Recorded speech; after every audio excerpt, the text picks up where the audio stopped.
ધારાસભ્ય ચૈતર વસાવા તેમના પત્ની સહિત 9 આરોપીઓને જે પ્રકારે કોર્ટે સજા ફટકારી છે તેમને હવે વડોદરાની જેલ છે તેમાં મોકલી આપવામાં આવ્યા છે અને આદિવાસી નેતા નિરંજન વસાવાનું નિવેદન પણ સામે આવ્યું છે।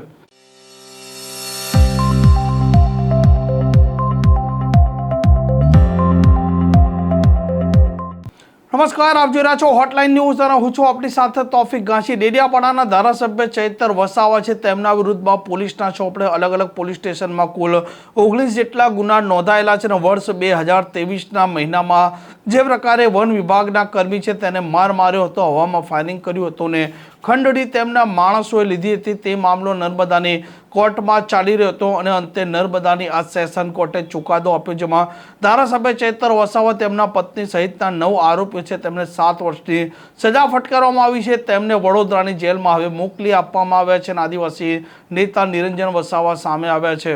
જ્યારે ચૈતરભાઈ અહીંયા ગાડી આવ્યા ત્યારથી જ પોલીસનો કાફલો નર્મદા, ભરૂચ અને બરોડાથી અગાઉથી જ મંગાવી લેવામાં આવ્યો હતો અને સાથે સાથે ચૈતરભાઈની સાથે જે 9 લોકો છે એક વ્યક્તિ પર 95,000 થી 96,000 રૂપિયાનો દંડ કરવામાં આવ્યો છે અને ટોટલ 9,46,000 રૂપિયાનો આજે દંડ કર્યો છે। સાથે સાથે જે 7 વર્ષની જે સજા એ કરી છે, હવે ચૈતરભાઈ હોય કે એમની સાથે જે લોકો જે આરોપીઓ છે એ લોકોએ એવું કોઈ મર્ડર કર્યું નથી। આજે લોકો રેપ કરે છે, મર્ડર કરે છે, ભલભલા ગુનાઓ કરે છે, પણ તેમ છતાં આજે એ લોકો બહાર છે। ત્યારે આજે એક ધારાસભ્ય થઈ અને એમની પર આ ખોટી એફઆઈઆરો કરી આજે એમને આ ફસાવી અને આ ટાર્ગેટ કરવામાં આવી રહ્યો છે। ગુજરાતમાં 34 જિલ્લાઓ છે, તેમાં નર્મદા જિલ્લા પંચાયત પ્રથમવાર આમ આદમી પાર્ટીએ બનાવી છે। તો ભારતીય જનતા પાર્ટીના પેટમાં તેલ રેડાઈ રહ્યું છે, એને ધ્યાને રાખી ચૈતરભાઈ વસાવા અને એમના પરિવારને આ ખોટી રીતે ટાર્ગેટ કરી એમની પર આ 7 વર્ષની જે સજાએ કરવામાં આવી છે। પણ તેમ છતાં અમે આવનારા દિવસોમાં હાઈકોર્ટના દરવાજા ખટખટાવીશું। અમને ન્યાયપાલિકા પર પૂરેપૂરો ભરોસો છે।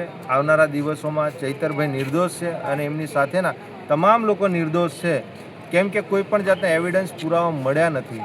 પણ તેમ છતાં જે આ 7 વર્ષ સુધીની જે સજા કરી છે એ આવનારા દિવસોમાં ન્યાયપાલિકા અમને યોગ્ય ન્યાય આપે એવી અમને તંત્ર પર વિશ્વાસ છે। નિરંજનભાઈ વસાવા, આપે કીધું કે આગળથી પોલીસને પ્રશાસન આવી ગયું હતું, તો શું આગળ કાવતરું લાગે છે તમને? બિલકુલ આ કાવતરું જ છે। અમે જ્યારે 10 વાગે અહીંયા ગાડી આવ્યા કોર્ટ પર ત્યારથી જ આખો પોલીસનો કાફલો એ જકાત નાકા હોય, કાલા ઘોડા હોય કે અલગ અલગ જે ચેકપોસ્ટો છે એ ચેકપોસ્ટો પર એ પોલીસનો કાફલો મૂકી દેવામાં આવ્યો હતો અને ત્યારથી જ અમને અંદર આવતા પહેલાં જ લાગ્યું હતું કે ખરેખર આ અગાઉથી ષડયંત્ર કાવતરું છે। કેમ કે આમ આદમી પાર્ટીની જે લોકચાહના દિવસે દિવસે વધી રહી છે અને ચૈતરભાઈનું જે કદ દિવસે ને દિવસે મોટું થઈ રહ્યું છે એને ધ્યાનમાં રાખીને જ આ એમને વ્યક્તિગત આ ટાર્ગેટ કરી રહેવામાં ભારતીય જનતા પાર્ટીનો પૂરેપૂરો પ્રયાસ છે। નર્મદા પોલીસના કેટલો એનામાં દોષી તમે છો? નર્મદા પોલીસને તો શું છે કે ઉપરથી ઓર્ડર આવે એટલે એમણે તો એમનું પાલન કરવું પડે। નર્મદા પોલીસ પણ એ તો એમની જવાબદારી નિભાવતા હોય છે, કોર્ટ પણ એમની જવાબદારી નિભાવતા હોય છે, પણ ઉપરના જે આકાઓ જે ઉપર બેઠા છે, જે જવાબદાર નેતાઓ, જે પ્રતિનિધિઓ બેઠા છે, આ એમને ક્યાંક ને ક્યાંક નર્મદા જિલ્લા અને પૂરા ટ્રાઇબલ વિસ્તારમાં જે આ દિવસે ને દિવસે ચૈતરભાઈનું કદ વધી રહ્યું છે, આ એના માટે જ આ ક્યાંક ને ક્યાંક આ મોટું ષડયંત્ર જે આજે રચ્યું છે એ સ્પષ્ટપણે દેખાઈ રહ્યું છે।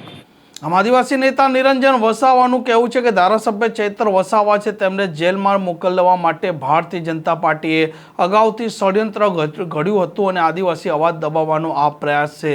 આ પ્રકારના સમાચાર માટે હોટલાઇન ન્યૂઝ ચેનલને લાઇક, શેર અને સબસ્ક્રાઇબ કરવાનું ભૂલતા નહીં। નમસ્કાર। આવા પ્રકારના વિડીયો તમને જોવા ગમતા હોય તો હોટલાઇન ન્યૂઝ ચેનલને લાઇક, શેર અને સબસ્ક્રાઇબ કરો।